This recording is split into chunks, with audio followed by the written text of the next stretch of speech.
Good morning, dear friends, colleagues, ladies and gentlemen. Tomorrow we began with this workshop, and I have to say that personally I am learning a lot and enjoying both intellectually and humanly. And meanwhile, I have to say thank you very much. I think it's a very enriching experience. And today we will continue and putting more emphasis also on the comparatist aspects of that. Yesterday we heard about new Jews and about Moriscos and Jews, and of course Conversos, Spanish Conversos and Portuguese Conversos. But today we will hear also about Erasmism and Christian humanism. We will hear also about the Lombard money lenders or bankers, oftentimes in the Low Countries, oftentimes seen as a kind of metaphorical Jews, as a group, of course, as a political group. And of course we will continue to enriching our knowledge concerning the political dimensions of the Portuguese Converso problem. And of course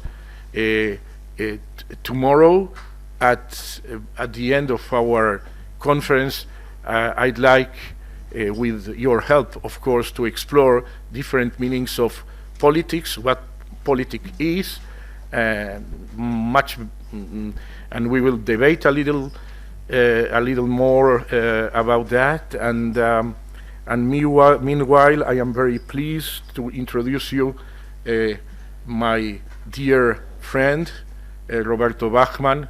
He came especially to this conference, and this is, I think, a typical expression of Roberto's love for the subject, for books, and for people who are dealing with that, and also as an expression of a long and very close friendship, not only with myself but with many who are here. And I am sure that this will be occasion to broaden Roberto's circle of friends. Please, Roberto, come here. Thank you. Or stay here.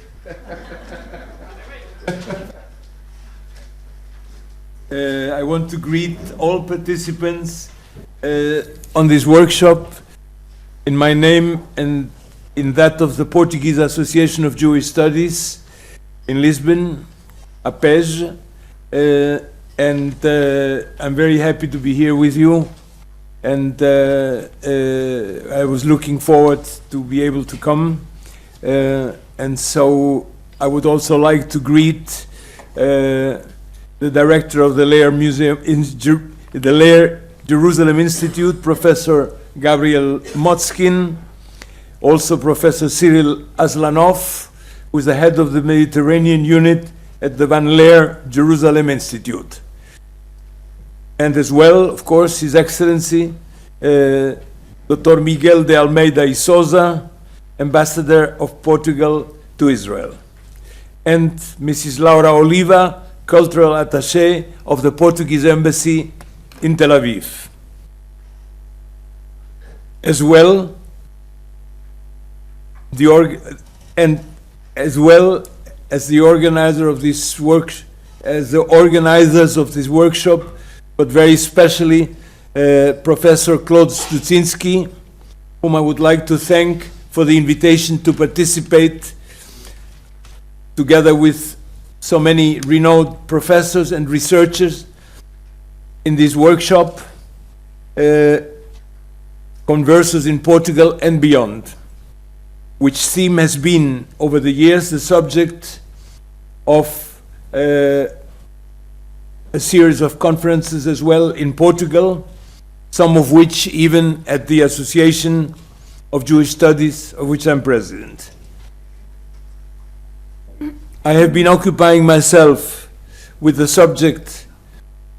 same subject in my own library, where over the years I've been able to collect a fair number of books on the Inquisition, Conversos, and ex-Converso Jews, whereby I was in touch with some of the very professors and researchers present in this workshop, who have become my teachers and good friends. Thank you very much.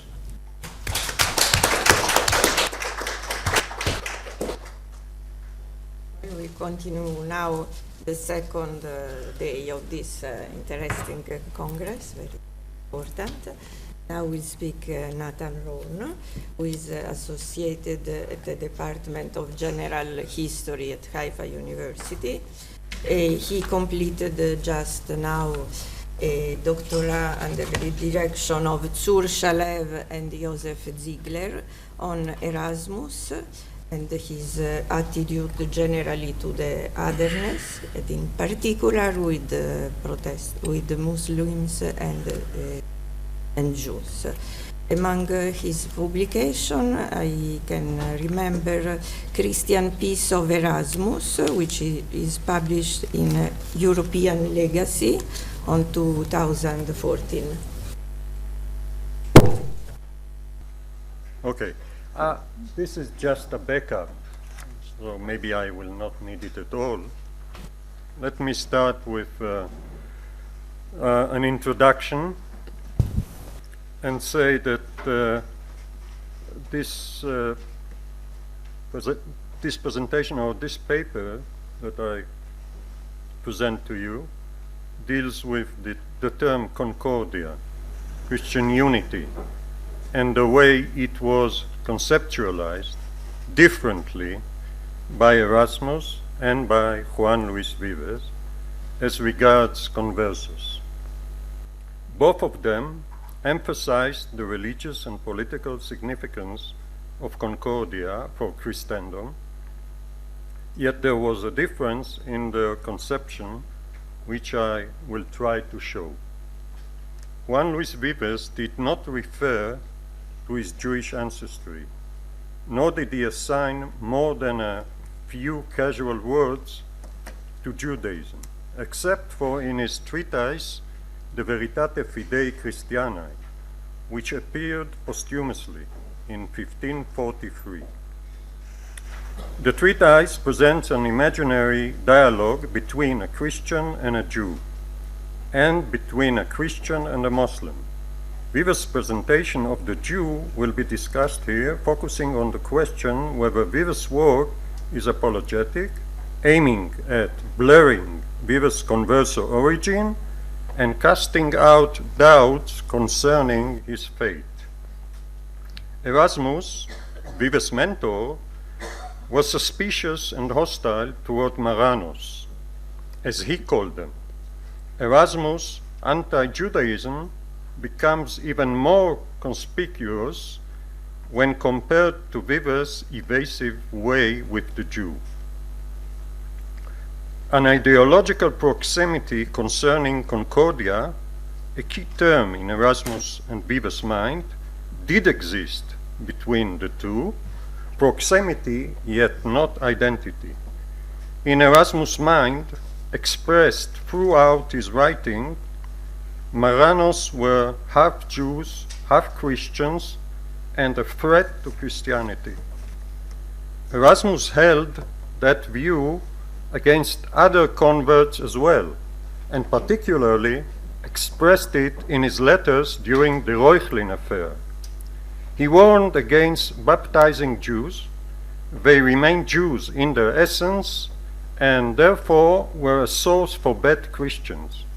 This was in line with Erasmus' exclusivist form of Concordia, while Vives' Christian approach was broader and more inclusive.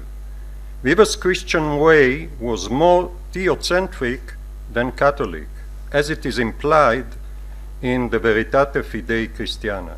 Quote, all those disagreements between Asian and European, Greek and barbarian, Jew and Gentile, disagreements which were considered irreconcilable. Christ, by his law, will solve all those disagreements. Men will conjoin and bond together in goodwill and teach them to be brothers among themselves, for they are children of the self-same God. End of quote. Masha Kolish, an important researcher of Vives, explained that in his De Veritate Fidei Christianae, Vives' aim was different than attacking Judaism with standard charges. He was not up to smear, but to rationally convince new Christians to strengthen their hold of the true faith. Thus, Vives argued that, I quote, "And true Christians are spiritual Jews and the children of Israel and the descendants of Abraham." End of quote. Abraham is also defined by Vives as, I quote, "father not merely of the Jews, but of all believers." End of quote. An inclusive sort of Abrahamic outlook, at least in its terminology, typified Vives' Christian approach to Conversos and to the other in general, a relatively tolerant one in the sense that his concept of Concordia was more inclusive than that of Erasmus. Did it have to do with Vives' Converso origin? I leave this question open, and I will return to it later. As Enrique González pointed out, Conversos in general, and Vives' mother in particular, were already very much unfamiliar with Jewish religious rites and the Hebrew language. Accordingly, we may conclude that Vives, as a boy and a youngster, within his familial surrounding, was detached from Jewish religious rituals and traditions already at an early stage of his life. Yet the harsh persecution of his family members, the destruction of his entire family, made Vives deciding to leave Spain and to go into exile for the rest of his life and never to put step in his homeland again. Inquisitorial persecution was Vives' concern, founded on the experience of former persecution of his family members. Descendants of Conversos still faced persecution. The concept of purity of blood in 16th century Spain was deeply rooted, and therefore Conversos were not safe from inquisitorial reach. Consequently, no matter how profound was Vives' hold to Christianity, he would still be under inquisitorial threat. Moreover, after Vives left Spain, he became a humanist, and humanism was persecuted in Spain. Therefore, returning to his homeland would have put Vives in a greater risk than the one he originally faced. The persecution of Vives' family members made Vives' life miserable. His letters to Erasmus, and particularly to Franz van Krenveld, the humanist and jurist who was his closest friend, disclose his agony. In January 1523, Vives, tormented and startled, wrote to Krenveld, I quote, "Last week I heard that my younger brother died, but this news was not the worst. My father seems to be involved in a most hateful trial which threatens all our family possessions. I still have 3 sisters, now orphans and destitute. I am more and more concerned with such news. There is nothing I can decide about my future, since all of my life hangs from what happens in Spain. I do not know whether it is prudent to go or stay here. Do they need me? Fortune could have never made anybody unhappier than me." End of quote. The Inquisition did persecute those whom it suspected to be Judaizers, but beyond that, any kind of thinking which was not in line with Orthodox theology was considered Jewish. This was applied by the Inquisition to what it viewed as Jewish religious rituals and practices. Thus, the new humanism was an important target for the Inquisition. Therefore, for Vives, returning to Spain would have meant putting his life at great risk.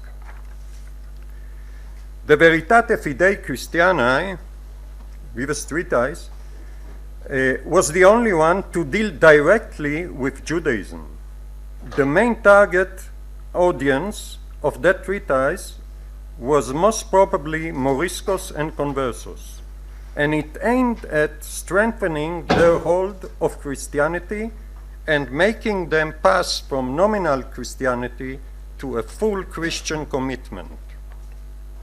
The heart of Vives' treatise is an imaginary dialogue between a Christian and a Jew, and a Christian and a Muslim. Is this dialogue apologetic in the sense that it served Vives to display loyalty to the faith and to blur his converso background?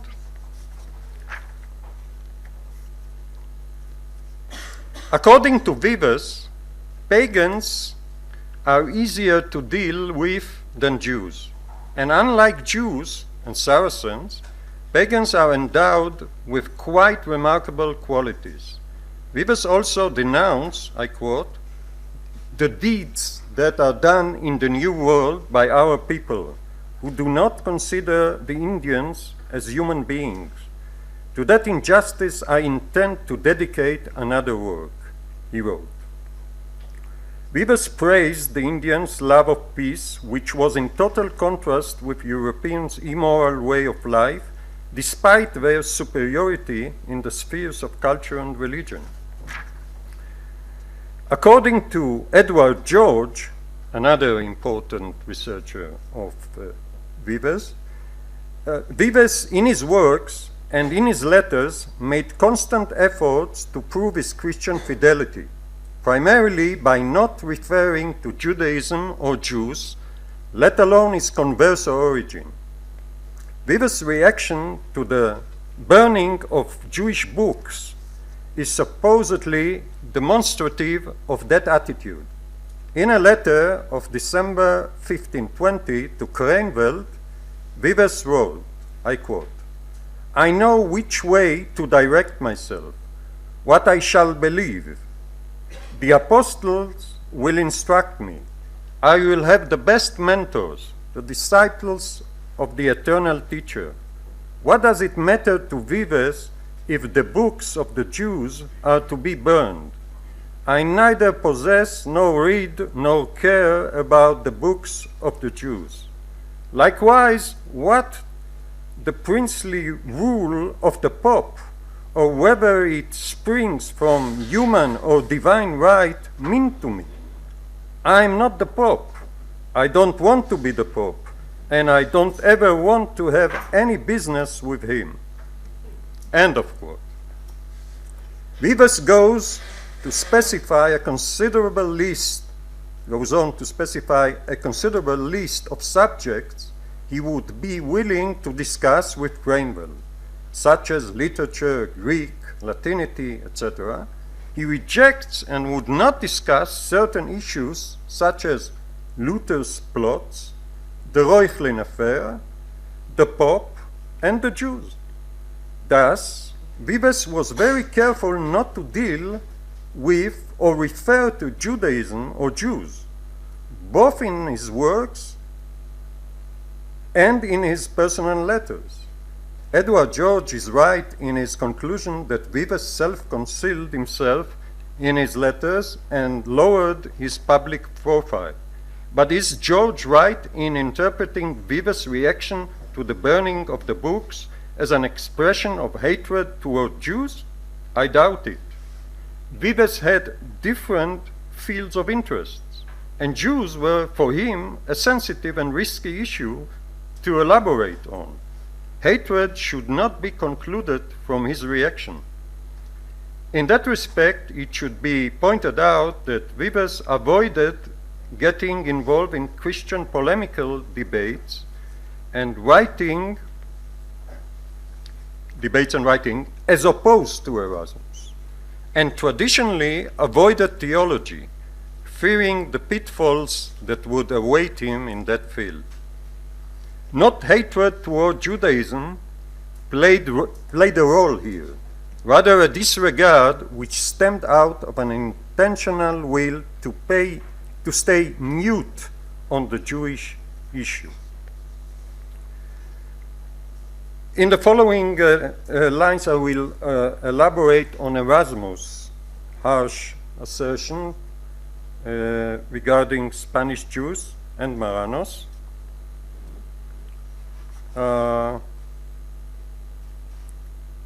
And I will try to point out the difference that I mentioned regarding Concordia and the attitude towards Conversos or Marranos, because Erasmus doesn't have Conversos, only Marranos.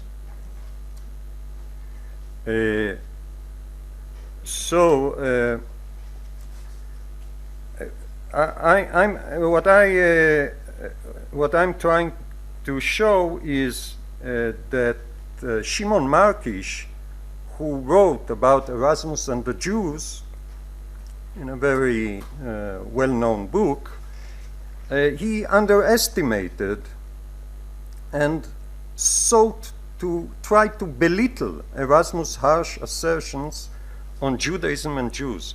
I will present and analyze Erasmus' outspoken condemnation of those Jews who converted to Christianity in Germany, as Johann Pfefferkorn did, the one from the Reuchlin affair. Erasmus' harsh expressions on converts in general, that is in Germany and in Europe in general, in the context of the Reuchlin affair, are significant and should not be underestimated. That's what I'm arguing against Markish. A comparison with Vives' evasive yet not hostile approach to Jews, and in particular to Marranos, is instructive. In his complaint of peace, Querela Pacis, Erasmus praised France for its Christian purity, which is explained by the absence of Jewish commerce and the fact that the Turks were not nearby as they were in Hungary, and also Marranos were not nearby as they were in Spain. Thus, his anti-converso attitude is expressed. I quote, "The law flourishes as nowhere else. Nowhere has religion so retained its purity without being corrupted by commerce carried on by the Jews as in Italy, or infected by the proximity of the Turks or Marranos as in Hungary and Spain." End of quote. The same anti-converso sentiment appears in a letter from March 1517, where Erasmus explained why he preferred staying in Louvain than going to Spain. I quote, "This I preferred to a journey to Spain with Prince Charles, the more readily as I saw the court divided into so many factions, Spaniards, Marranos, Frenchmen, Imperialists, Neapolitans, Sicilians, and what not." End of quote. As a rule, when referring to converted Spanish Jews, Erasmus does not use the term conversos, but the derogatory Marranos. In the letter cited above, Erasmus continued, I quote, "Only France is not infected with heretics or Bohemian schismatics, nor Jews or half-Jews Marranos, and there are no Turks to be found in its vicinity." End of quote. As it is implied in his expressions, Marranos are considered by Erasmus to be half Jews and half Christians. This conception is repeatedly expressed by Erasmus in the context of the Reuchlin affair, and I will elaborate on it further on. As far as Concordia is concerned, Marranos or Conversos, if we prefer the term, which Erasmus did not use, are not included for, they are not half Christian.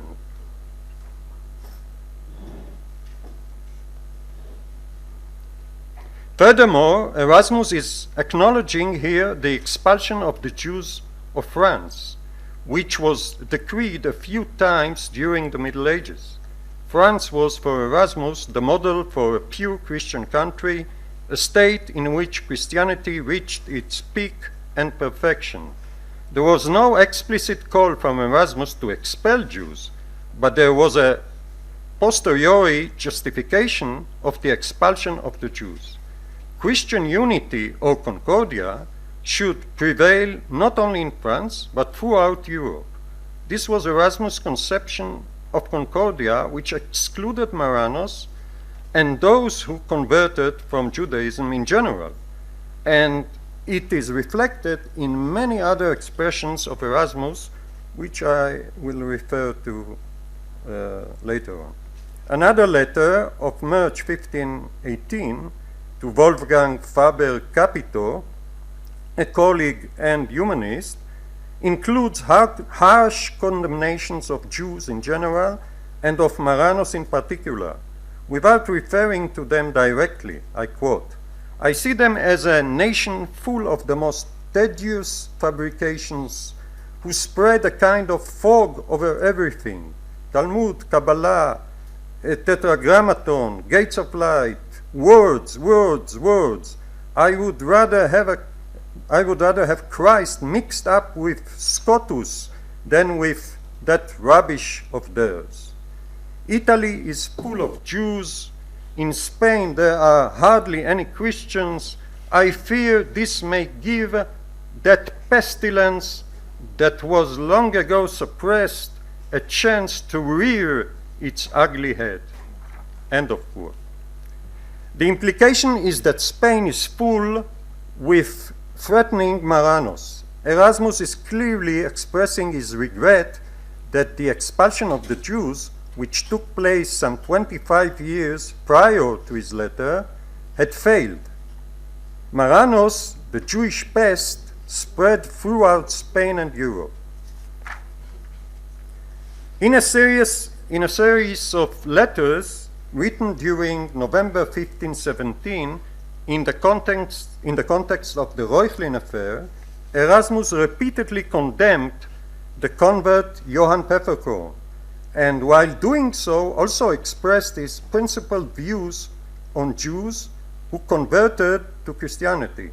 I quote, "And then just look at the tools selected by these very far from true champions of true religion. A man utterly uneducated, of the most brazen impudent, of whom no amount of misdemeanor could make worse than he is.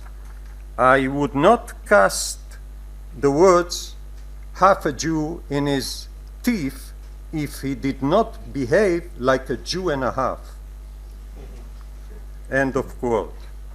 Shortly after, Erasmus wrote another letter. I quote, I hear that pestilent bit of seed corn, peppercorn, which some cunning Satan planted, has published a book in which he raves unchecked against the learned world.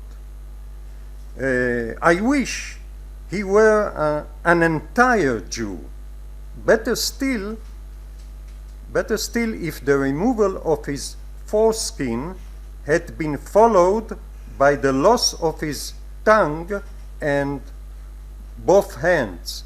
My life upon it, you would find in his bosom more than one Jew, rascally Jew, more than one Jew, rascally Jew turned turned greater rascal as a Christian. End of quote. And in a following letter he wrote, under, I quote, under the pretext of defending the Christian faith, he means Peppercorn, of course, he is proceeding to overthrow Christianity. This will be very popular among his colleagues of the circumcision. My life upon it, if he would be opened up, you would find in his bosom not one Jew, but 600. If only the old saying were not true, that a bad Jew always makes worse Christians. What could suit the Jews better than for concord among Christians to be rent asunder like this? If only he were still an entire Jew, and we were showing more caution in admitting the others. End of quote. The conception of the Jew who sorry? I'm about to finish. I have to finish. A few minutes. The conception of the Jew who converted to Christianity and thus became half Christian, half Jew, is expressed by Erasmus again in a few letters, which I will not go into now because of shortage of time. I just before I finish, I would like to refer to Erasmus' contact with Conversos. Erasmus was in contact, whether by letters or personal meetings, with some scholars of Converso origin, among them Juan de Vergara, Bernardino de Tovar, Juan de Valdez, Pedro de Lerma, and Juan Luis Vives, of course. A question may be raised in that respect. If Erasmus really hated and rejected Conversos, how should we explain that he had contacts with them? That's a question you raised to me, though. Firstly, we should bear in mind that Erasmus did not declare or kept any kind of principled ban on having contacts with Jews or Conversos. He explained in a letter of January 1523 that, I quote, I have never refused anyone friendship because the man was sympathetic to Luther or kept aloof from Luther. I have a temperament such that I could love even a Jew. If only he were well-mannered and friendly and did not dig up blasphemy of Christ in my presence. Such decorum I consider especially useful in ending dissent. End of quote. Erasmus did not rule out in principle having contact with a Jew. His statement left an open door for contacts with Jewish and Converso scholars. That is what Erasmus meant when he made this statement. Evidently, Erasmus met the convert Paulus Ritius several times in Pavia, in Antwerpen, and other places. Ritius was a physician and a scholar learned in Hebrew who published various books in the years 1507, 1511, aiming at the reinforcement of Christianity, and who also began to translate the Talmud at the request of Emperor Maximilian. The contacts Erasmus had with the aforesaid Conversos should be understood within a similar context of pursuing scholarship in general and promoting his own Philosophia Christi in particular. Erasmus would not define these scholars as Marranos, although they were of Converso origin. They were Christians and moreover followers of Erasmus, Erasmians, as we define them. we have noted Erasmus' attitude toward other converts, such as Peppercorn, who followed the orthodox scholastic and non-Erasmian way. Such a convert would be ferociously renounced by Erasmus for his Jewish ancestry and defined not just half a Jew, but a Jew and a half. There is more to it. The Conversos, who supported and followed the Erasmian way, conveniently ignored various anti-Semitic aspects of Erasmus' preaching, mainly in his Handbook of a Christian Soldier, Enchiridion Militis Christiani, which was Erasmus' first work to be translated to Spanish in 1524, and which had quite an impact in Spain. The Enchiridion was harshly attacked by such Spanish anti-Erasmian figures such as Diego López Zúñiga and Sancho Carranza. In his Apologia ad Sanctium Carranzam, Erasmus replied, "Let Zúñiga and Carranza fling themselves after heretics of another sort, who have already littered the fields of the Lord more than enough. Certain Jews, half Jews, and quarter Jews are getting even stronger, pushing their way among us, bearing the name of Christian, but carrying Moses in their souls." End of quote. Once more, Erasmus let his prejudices erupt, recalling us his inciting outburst against Peppercorn. The derogatory Erasmian definition of Marranos as half-Jew is declared here once more, as well as the threat to Christian society by an allegedly secret fifth column seeking to subvert Christendom. Erasmus would not let them enjoy the benefit of doubt. According to him, these Marranos were not to integrate in a Christian society or to become part of Christian Concordia.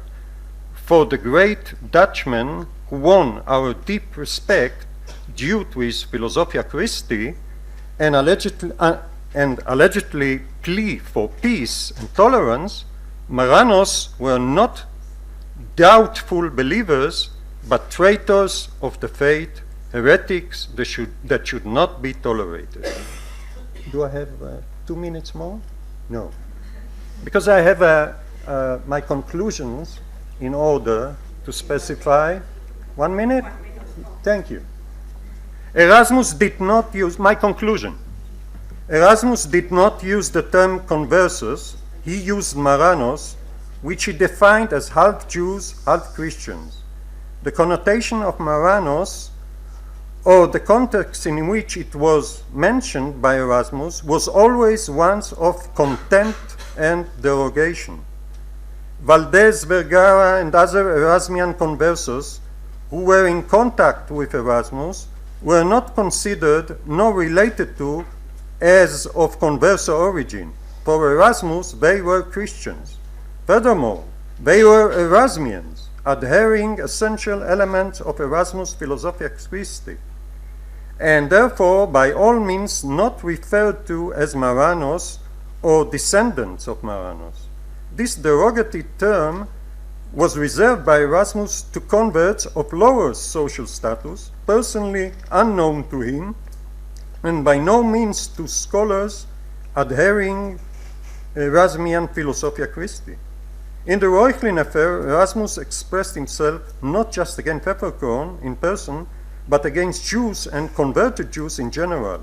He defined such converts as half-Jews whose inner Jewish core was unchangeable. They were also described as a dangerous group resembling a fifth column, undermining the foundation of Christian society and putting at risk its Concordia.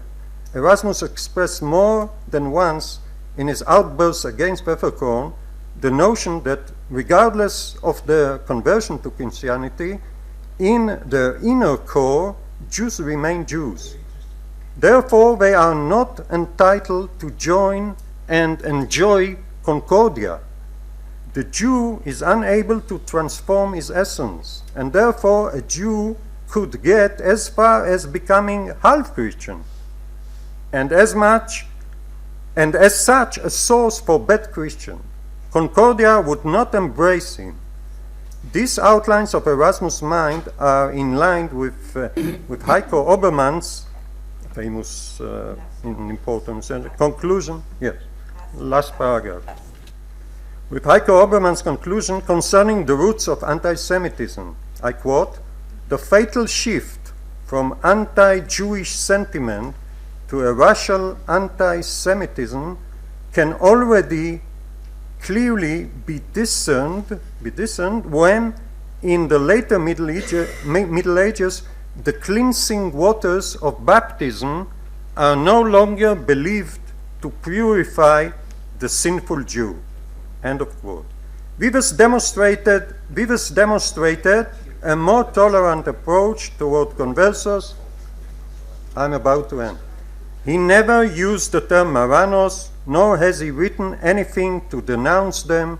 He did allow them the benefit of doubt and consider them not as contemptuous Marranos, but as doubtful and suffering Christians. I quote, "Within the church," I quote Vives, "within the church many are doubtful and confused. Some do not hide it. Some also declare it, which is more difficult to bear." End of quote. The De Veritate Fidei Christiana displays an emphatic attitude toward new Christians. Did it have to do with Vives' converso origin? I will not rule so, nor would I rule it out. Yet undoubtedly, Vives' converso background must be studied and pondered upon when dealing with Vives' mind. Thank you.